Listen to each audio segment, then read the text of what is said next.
अस्सलाम वालेकुम नाज़रीन, मैं हूं राशिद याकूब खान। आप देख रहे हैं एक्सप्लोर कश्मीर। और मकबूजा वादी जल रही है और आलमी बरादरी कितनी तवज्जो दे रही है। लाइन ऑफ कंट्रोल की जो सूरत हाल है वो भी ख़राब होती जा रही है। इस पर आज बात करेंगे, लेकिन उससे पहले एक कश्मीरी नगमा सुनते हैं। उसके बाद हम अपने मेहमानों का तारुफ करवाएंगे और प्रोग्राम का आगाज़ करेंगे।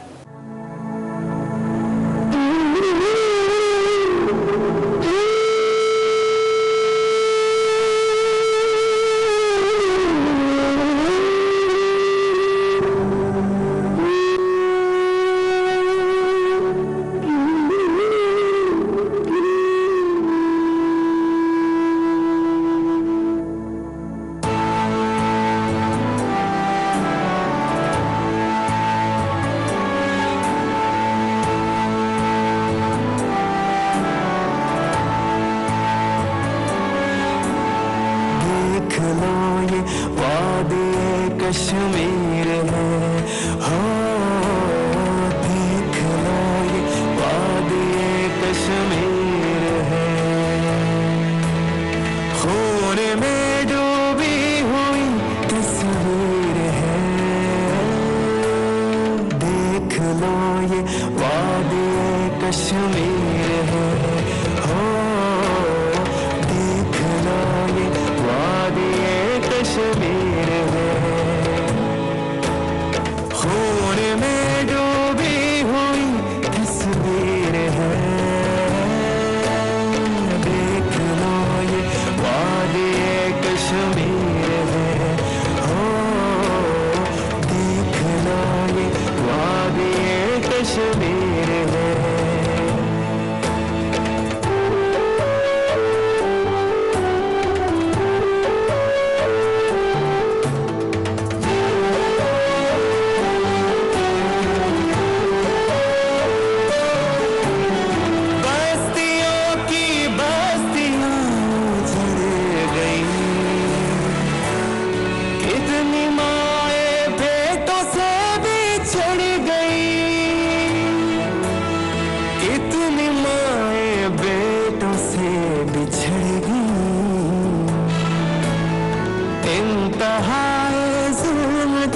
तस्वीर है। देख लो ये वादी कश्मीर है हो, देख लो ये वादी कश्मीर है।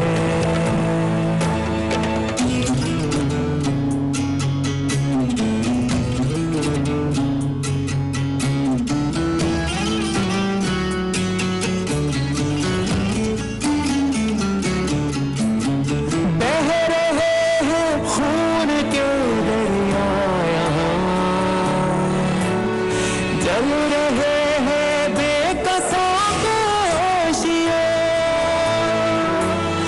जल रहे हैं बेकसों के आशियाँ। चांद सूरज आसमां दिलगीर है। देख लो ये वादी कश्मीर है ओ, देख लो ये वादी कश्मीर है।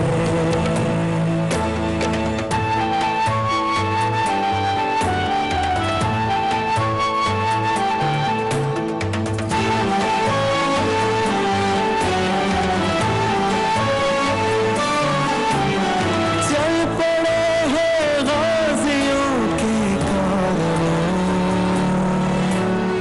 बच्चे बूढ़े माँ बहने और जवान, बच्चे बूढ़े माँ बहने और जवान। हर नफस ज़ेरे कफस शब्बीर है। देख लो ये वादी कश्मीर है ओ, देख लो ये वादी कश्मीर है ओ, देख लो ये वादी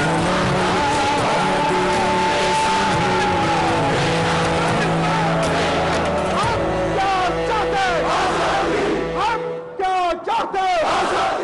इंटरनेशनल सतह पे भी बात करेंगे कि वहाँ क्या सोचा जा रहा है। बड़ा ज़बरदस्त पैनल भी हमारे साथ आज मौजूद है। सीनियर सहाफ़ी अमजद चौधरी साहब, जिन्होंने हाल ही में बरतानिया का भी दौरा किया है, इनसे भी बात करेंगे। उनके साथ तशरीफ़ रखते हैं मोहम्मद कासम साहब, यूके लेबर पार्टी के ये रहनुमा हैं, और उनके साथ तशरीफ़ रखते हैं राजा मंसूर साहब, PTI आज़ाद कश्मीर के ये रहनुमा हैं, और उनके साथ तशरीफ़ रखते हैं शहाब राठौर साहब, फारवर्ड कोहटा से इनका ताल्लुक़ है, लाइन ऑफ कंट्रोल से ये ताल्लुक़ रखते हैं। और अमजद चौधरी साहब, मैं आपसे गुफ्तगू का आगाज़ करूँगा। क्या देख रहे हैं कि जो मकबूजा कश्मीर में जुल्म और बर्बरियत का बाजार गर्म है, क्या कहेंगे? जो आलमी सतह पे सोचा जा रहा है, आलमी तवज्जो उस तरीके से मिल पा रही है इस कश्मीर के इशू को?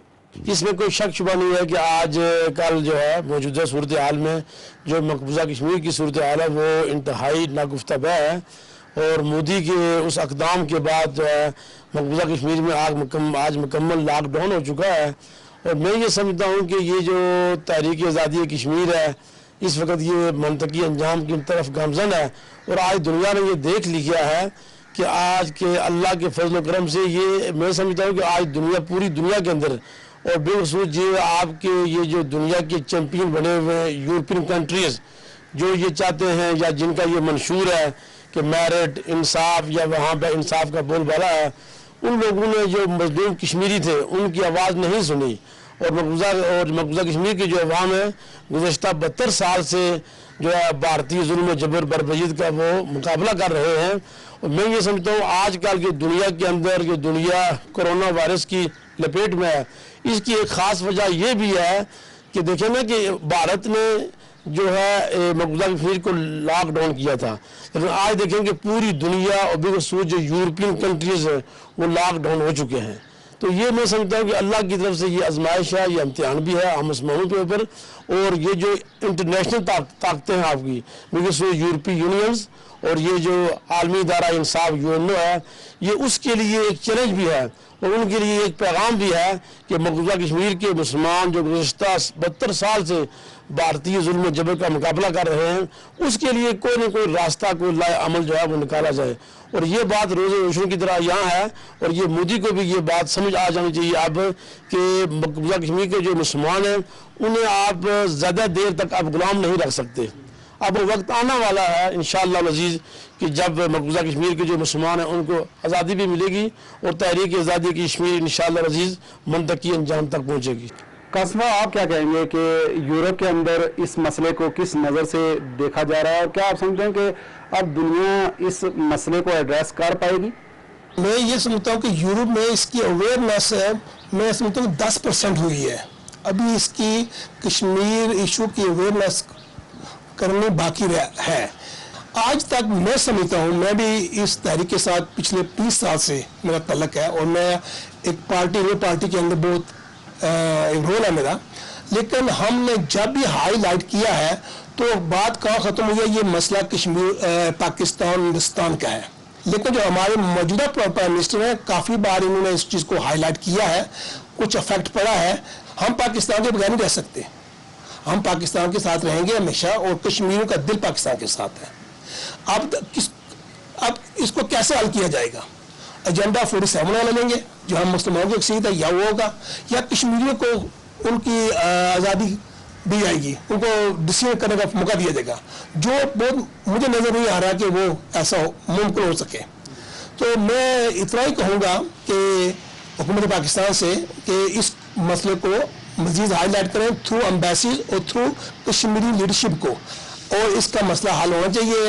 हमारे बादल लोग हैं वो बहुत मुतासर होते हैं इससे, वो अफोर्ड नहीं कर सकते वहाँ से मूव होना, उनको वहाँ से मूव होना चाहिए। हिंदुस्तान हुकूमत को भी समझ जाना चाहिए कि कश्मीरी हिंदुस्तान के साथ नहीं रहना चाहते, उन्होंने बता दिया है। राजा मंसूर साहब, क्या कहेंगे कि हुकूमत पाकिस्तान ने और वज़ीर आज़म पाकिस्तान ने जिस ज़रूरतमंदी के साथ इस इशू को पूरी दुनिया के सामने रखा, 5 अगस्त के बाद अगर देखें तो तारीख में पहली दफ़ा हिंदुस्तान बुरे तरीके से नाकाम हुआ, बुरे तरीके से वो बेनकाब हुआ दुनिया के सामने, और दुनिया अब तवज्जो भी देने लगी है कश्मीर के इस इशू के हवाले से। इंटरनेशनल सतह पे अगर देखा जाए तो कश्मीर पे बहस हो रही है और कश्मीर के मसले को ख़तरनाक तरीन मसला करार दिया जा रहा है। आप क्या कहेंगे? लेकिन जी सरदार साहब, आपने बड़ी अच्छी इंडिकेशन की है, और जिसमें आपने जैसे खुद ही कहा कि इमरान खान साहब की कोशिशों से ये मसला इंटरनेशनलाइज हुआ है। ये मसला 55 साल से सलामती कौंसिल के साथ कानून में पड़ा हुआ था। पिछले 6 माह में जो हमने अचीव किया वो दुनिया के सामने है। ये इंटरनेशनलाइज भी हुआ है और साथ सलामती कौंसिल में पिछले 6 महीने में 3 दफ़ा मसला कश्मीर पर बहस हुई है और ये एक बड़ी अचीवमेंट है। फिर एक दुनिया की सुपर पावर का जो सदर है वो आपको कह रहा है कि मैं सालसी करना चाह रहा हूँ। वो इंडिया में जाता है तो पाकिस्तान की दोस्ती की बात करता है। आपकी यूरोपियन यूनियन, आपकी जो फ्रांस की पार्लियामेंट, आपकी बरतानिया की पार्लियामेंट इस पर बहस करना शुरू हो गई है। और जो सबसे बड़ी और अहम बात यह है कि जो दुनिया को एक सच जो हम दिखा नहीं पा रहे थे वो ये था कि उस भारत में जो हमारी 2 कौमी नजरिए की बुनियाद थी कि एक एक्सट्रीमिस्ट सोच रहती है, एक हिंदुत्व माइंडसेट रहता है, वो एक्सपोज हुआ है। और वो मोदी ने अपने आप को खुद एक्सपोज किया और हमने दुनिया को ये बताया कि एक नाजी सोच रखने वाला शख्स वहाँ पे आ गया है जो कि इंसानी हुकूक पे यकीन नहीं रखता, जो अक़लीती हुकूक पे यकीन नहीं रखता, जो बुनियादी राइट्स पे यकीन नहीं रखता। तो इन सारी चीज़ों को सामने रखते हुए आप अगर देखेंगे तो आपको ये पता चलेगा कि जो बायलैटरल इशू था वो अब इंटरनेशनल इशू बन गया। और इसमें मैं दाद दूंगा हमारे प्राइम मिनिस्टर इमरान खान साहब को। उन्होंने दुनिया के सामने इस केस को बेहतरीन अंदाज में प्रेजेंट किया। उन्होंने यूनाइटेड नेशन में आपने देखा कि जिस तरह उन्होंने 49 मिनट में से 26 मिनट सिर्फ कश्मीर पे बात की और आलमी ज़मीरों को झंझोड़ने की कोशिश की। तो सवालिया निशान तो आलमी ताकतें बनी हुई हैं, जो उनकी मुजरमाना खामोशी है वो सवालिया निशान बनी है। जिस तरह अमजद चौधरी साहब ने कहा कि कुदरत का एक अपना निज़ाम है इंसाफ करने का। और आज वो जो 80 लाख से ज़्यादा लोग जो कर्फ्यू का शिकार थे, जो दुनिया के सबसे बड़े जेल में बंद थे, जिनका बेसिक अद्वियात, खुराक और ज़रूरियात बंद थी, आज दुनिया लॉकडाउन का शिकार हो गई है। अमेरिका से लेकर यूरोप तक वो घरों में महसूर होने लगे हैं। तो उन्हें इस बात का मेरे ख्याल में शायद अंदाज़ा हो जाएगा कि किस तरह जब बच्चे घर के अंदर रहते हैं, जब ख्वातीन घर के अंदर बंद रहती हैं, जब नौजवान बाहर नहीं निकल पाते, तो फिर कारोबार ज़िंदगी जब मअतल होता है तो फिर क्या बीतती है। शायद दुनिया को ये सोचने का एक मौका मिले। लेकिन हमें फ़ख्र है कि हमारे बड़े भाई ने जिस तरह ये किरदार अदा किया है मसला कश्मीर को लेके, और ये हमारी बड़ी कामयाबी है कि हमने दुनिया इस मसले को इंटरनेशनलाइज करने में कामयाब हुए हैं। और साथ जो आलमी मीडिया में अगर आप रिपोर्ट्स पढ़ें तो तारीख में पहली दफ़ा हुआ है कि 72 साल तारीख में आलमी मीडिया मसला कश्मीर पर बात कर रहा है। और वो ये अब इसको बायलैटरल मसला नहीं करार दे रहा, अब वो इसको इंटरनेशनल मानने को तैयार हो गया है। तो इंशाल्लाह ताला आप आने वाले दिनों में देखेंगे कि इसी मोदी की जो शर है इसमें से खैर निकलेगी।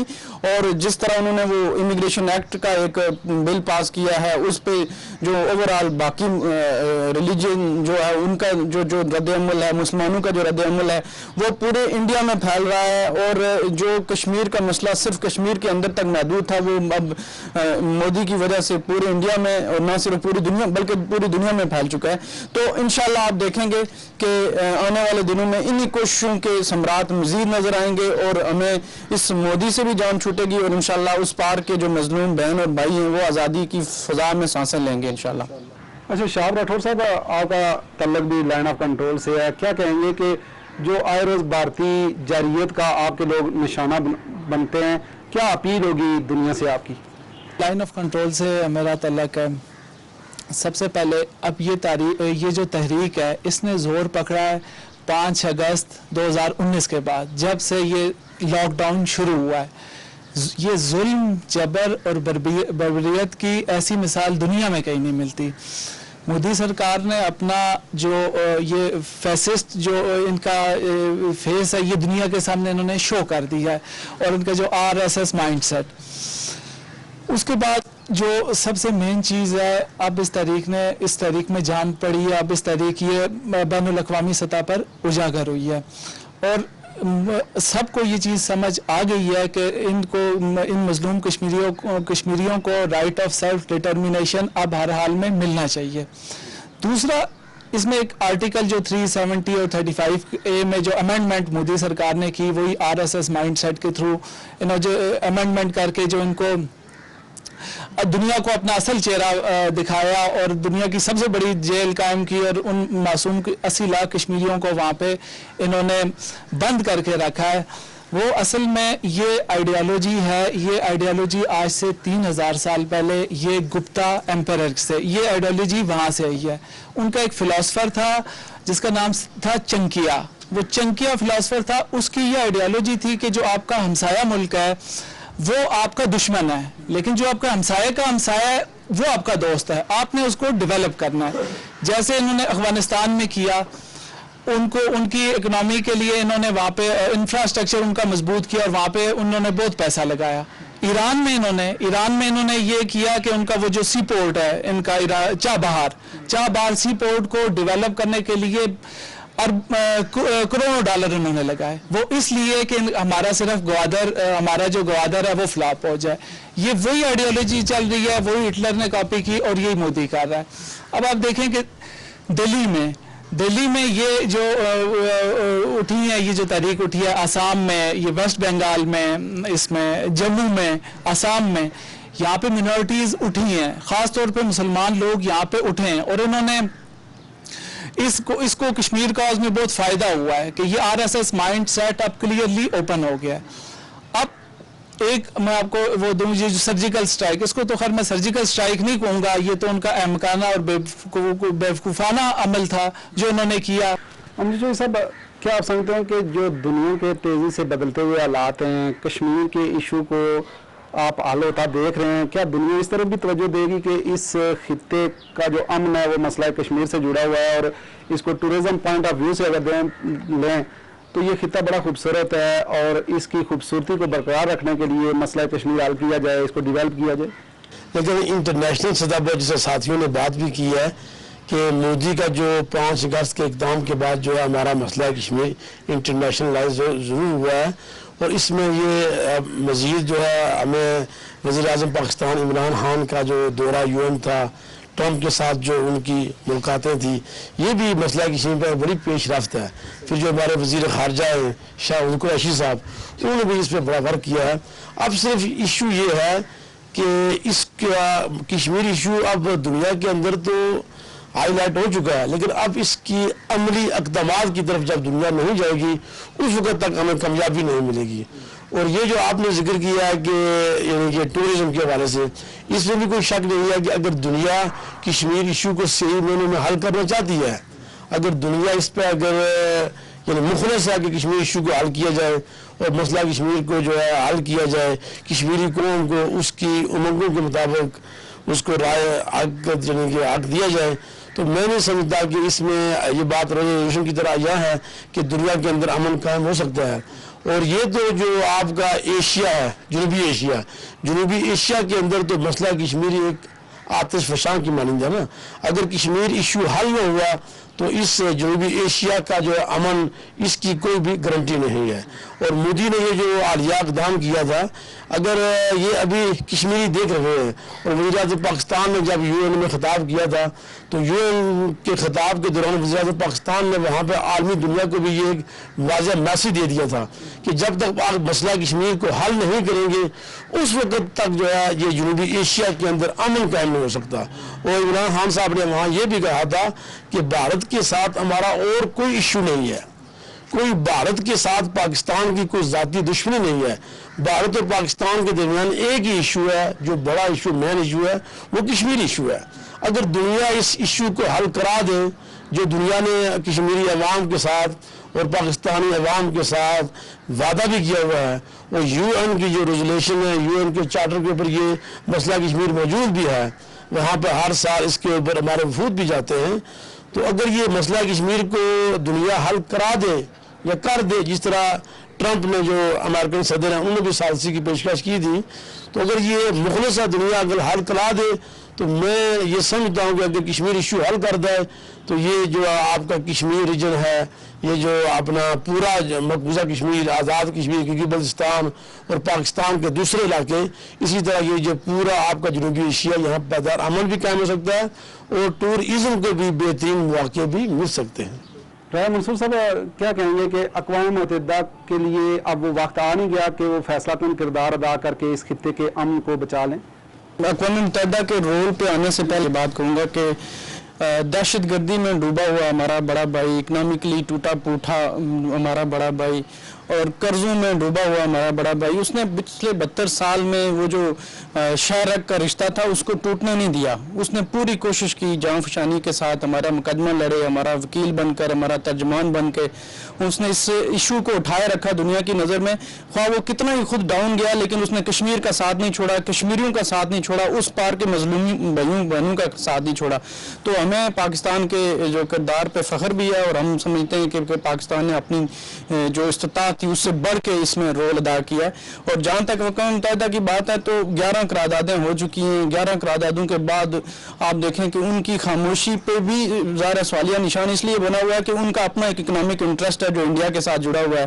वो 1.5 अरब की जो मंडी है जिस पे वो ये सोच रहे हैं कि हमने जो इकनॉमिक इंटरेस्ट जो लेना है वो उस पर कायम है। तो मेरे ख्याल से अक़वाम मुत्तहिदा से हमारी उम्मीदें इसलिए हैं कि कश्मीरी जो इस वक्त जो 80 लाख से ज़्यादा लोग जो इस वक्त दुनिया के सबसे बड़े जेल में बंद हैं, उनकी ज़िंदगियों का सवाल सबसे बढ़कर है हमारे लिए कि जिनकी खुराक, अद्वियात या बाकी ज़रूरियात बंद हैं, उनकी ज़िंदगियाँ इस वक्त ख़तरे में। हमारे ओवरऑल हमें उन इंसानी ज़िंदगियों की तरफ से ये एक इंसानी ज़िंदगियों का मसला बना के पेश करना चाहिए।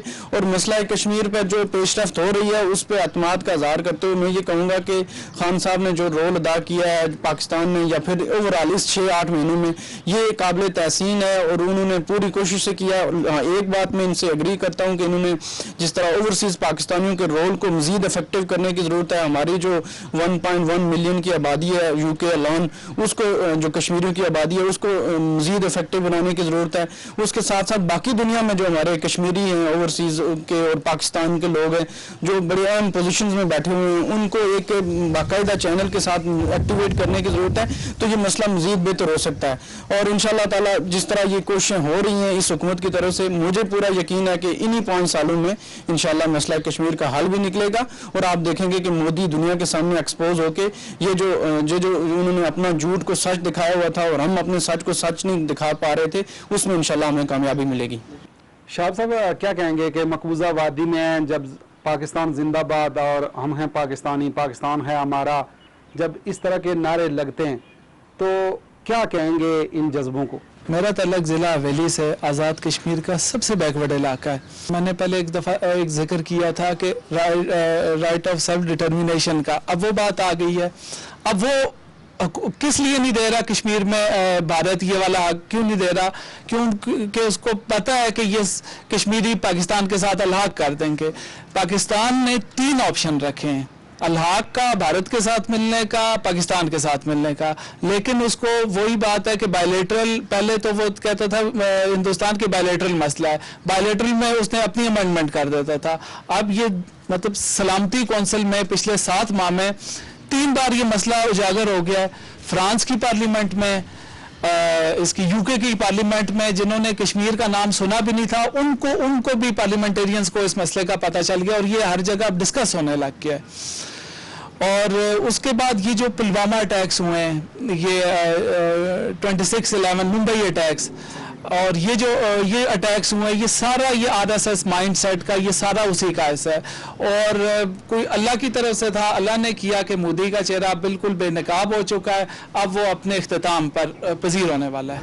नाज़रीन, मकबूजा कश्मीर की बात हो रही है और हमें अभी जान किया है नबीला अरशाद साहिबा ने। नबीला अरशाद साहिबा जम्मू कश्मीर डेमोक्रेटिक पार्टी की सरबराह हैं और आपको वेलकम करते हैं। नबीला, आप क्या कहेंगे कि जो मकबूजा कश्मीर की सूरत हाल है, आप इस मसले को किस नज़र से देख रही हैं कि दुनिया कितना तवज्जो देने लगी है और क्या हिंदुस्तान पूरे तरीके से बेनकाब होने के बाद अब इस मसले को हल करने में कोई रोल अदा कर सकता है? हुकूमत पाकिस्तान का या हमारे कौमी सलामती के इदारों का जो किरदार है वो बड़ा लायक सताइश है। और मैं ये समझती हूँ कि कोई भी जो मकसद है या मंजिल है उसको हासिल करने के लिए किसी भी अमल में कंटिन्यूटी रहनी चाहिए।